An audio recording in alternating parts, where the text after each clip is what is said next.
Hello, it's Semsettin Karahan, best known for maximizing floor space of low-rise residential buildings. I created this video series to help potentially save homeowners, landlords, property developers and property investors from making unnecessary mistakes and falling into pitfalls within planning permission. If we have a look at the first question and query. I have a query from Chris Ingram. Hey mate, you're free for a call in the morning? Yes I am, and it's a pleasure speaking with you. Thank you for your time and your question. I have a 2-bed flat. I'm considering changing to a 3-bed in Harrow, London on my friend's thinking. Mr. Student House himself, Craig. Thank you again for your time, Chris, and thank you for your message. Of course, Craig, he's an expert in student accommodation, and it's a pleasure to call him one of our clients as well. To help simplify it for you, there's 3 key aspects that we must consider. 1 is the gross internal area.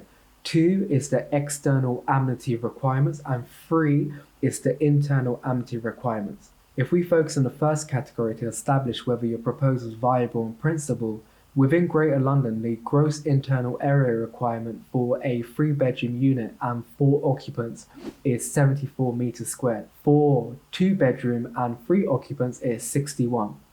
For 1-bedroom and 2 occupants, it's 50. If it does comply with 74 meters squared, then naturally we can progress on to category 2, which is the external amenity requirements, such as garden space, car parking, and so on. If not, unfortunately, it's not a viable proposal and you should move on. Now, there are a few variables that can impact the external amenity requirement amounts. One of those variables is building type.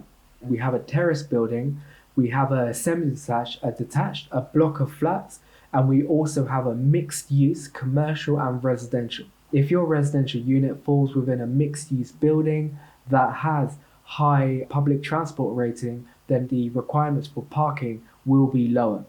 Naturally, an increase in the number of bedrooms per unit impacts the requirement for outdoor garden space as well as parking space. If a block of flats have secured planning permission for 6 2-bedroom units, the local planning authority has approved it subject to it meeting the specific external requirements. Naturally, a studio unit would have less amenity requirements than a 3-bedroom family-sized dwelling. Let's say that you satisfy the 74 meters squared, you satisfy the external amenity requirements, we can move on to the internal amenity requirements.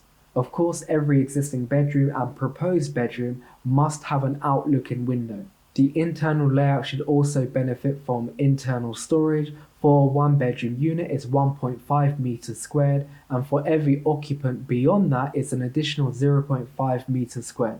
A double bedroom is 12 meters squared, a single bedroom is 8 meters squared. Naturally, subject to the number of occupants, it's going to dictate the floor area required for a kitchen, dining and living area. After you satisfy all 3 categories, then you apply for planning permission.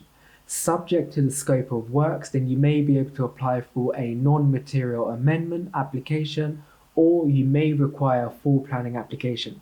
Thank you very much, and hopefully that helped. If you have a planning permission related query or question, feel free to send it through via message on Instagram at Semsettin Karahan, and I'll be happy to get back to you and answer your question.